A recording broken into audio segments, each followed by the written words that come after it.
Goeiemôre mevrou, goeiemiddag mevrou. My naam is Unathi Mazizi. Ek is van Uitdagende in die Oscat. Ek geniet om lesoen als ek nie die beste sommers nie. Skryf is ook een van my beste passies. Ek sê een van my sterkpunte is om goed aan de trek te werk. Ek kan ook my eie gaan staan soos om 'n leeu Kapstad toe te kom.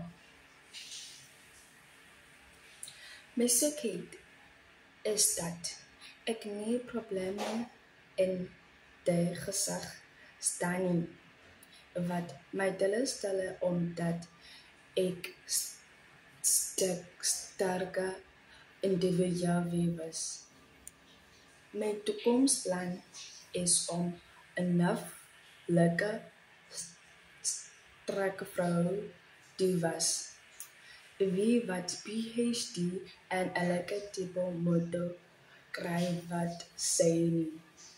My rolmodel is my ma. Daddy vrou is a star. Thank you so much, Dr. Hoffman.